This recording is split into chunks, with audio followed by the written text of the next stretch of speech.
नमस्कार जय Jagannath मुन्नूज family kitchen को आपण मानक अनेक अनेक स्वागत।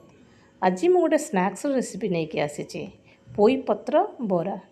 बहुत लोग पोई खावाई भल पाती कहीं पोई टी नाड़ुआ लगे बोली किंतु मुझे जो बराटी आज तैयारी करा आपण जम्मा नाड़ लगे।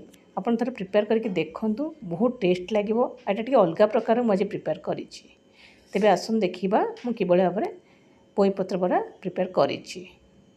एथिबे मु 10-12टी पोई पत्र नहीं गली ताकू भल भाव में धोईकी तार सब पानी निगाड़ी देकी ताकू एभली भाव में काटिदेली। छोट छोट कर काटिबा दरकार नहीं, बड़ बड़ कर काटिले भी चलिबो। तापरे गोटे प्लेट रे 2टा मीडियम साइज पियाज, अदा 1 इंच, रसुण 6-8 कोला, कंचा लंका 3टा नहीं गली। कंचा लंका पियाज को छोट छोट कर काटिदेली। अदा और रसुण को भल भाव में कोरीदेली।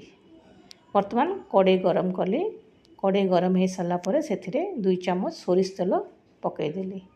तेल टे गरम हो आसला से 1 चामच जीरा पकईदेली। जीरा टे फुटी आसला से कटा होता पियाज गुड़िक पकईदेली। पियाज पकई सारापर ताकू भल भाव टे भाजीदेली। 1 मिनट ताकू भाजिली कहीं पियाज टिके नरम हो। बर्तमान पियाज टिके नरम हो गला से कोरा होता अदा रसुण आ कंचा लंका ताकू पकईकी ताकू 1 मिनट भाजिली कहीं ना आमर जो अदा और रसुण कंचा स्मेलटा सेटा जमती आब नाही से 1-2 मिनट भाजिबे। बर्तमान 1-2 मिनट हो गला अदा रसुण भजा हो गला।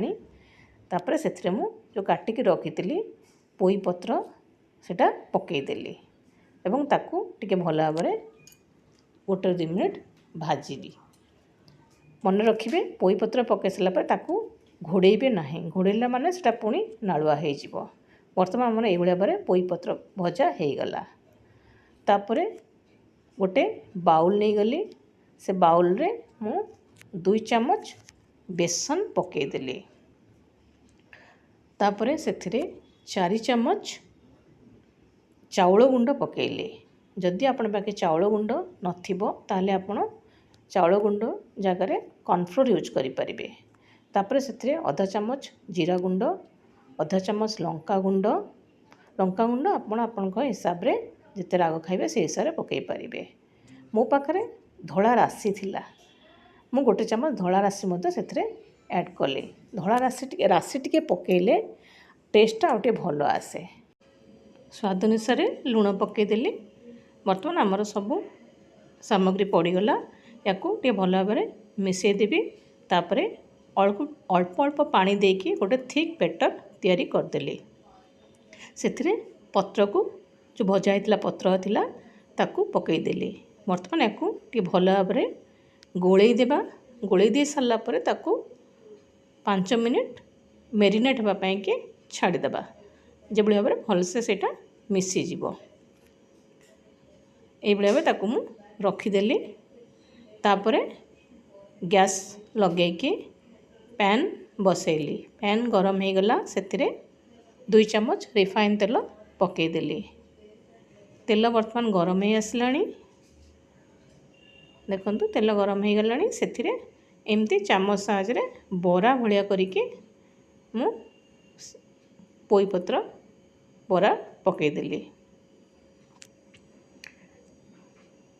आमे याकू छाणी मध्य पारिबा किंतु छाणीले एते टेस्ट हेबनी से आमे तावारे याकू फ्राए कले भल लागिबो।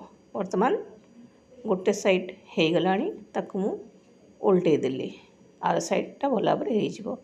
यही समय आंचटे आपण लो आंच ही रखिए कहीं भीतरटा ना सीझबनी से सब बड़े फ्राए कला बेले आंच को लो रे रखिबा।